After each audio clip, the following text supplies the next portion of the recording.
السلام عليكم. هذا واحد الكوري الخروفه فيه 70 خروفه، بعناها ب55 درهم الكيلو تقريبا. هادي مشات بواحد مشات تقريبا شي 1900 درهم. عالفه سمينه تبارك الله، ما عمرها صحت حتى نهار. صالحه اللي بغى يكسب ولا اللي بغى يذبح، تبارك الله ما شاء الله. هاي سخر، هاي تبارك الله عندها دابا شي 5 شهور، شي 5 شهور. كاين اللي عندها غير 4 شهور، هنايا 4 شهور ونص. المهم هادي كامله واصله للعيد، يعني كامله واصله 6 شهور للعيد. في العيد ان شاء الله غدير 6 شهور. حنا الحيوان ما كانش واصل 6 شهور كاع ما كنوجهوش للعيد، كنخليه كنعزلوه بوحديتو. هادشي اللي كاين. الله يسخر مولاها، الله يجيب له فيها التيسير ويبارك له فيها.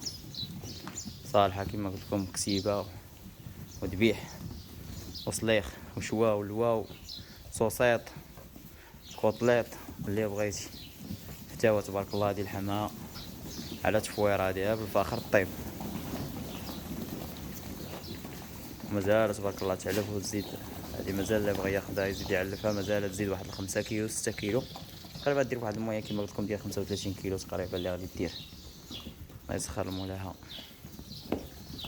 وهادشي اللي كاين.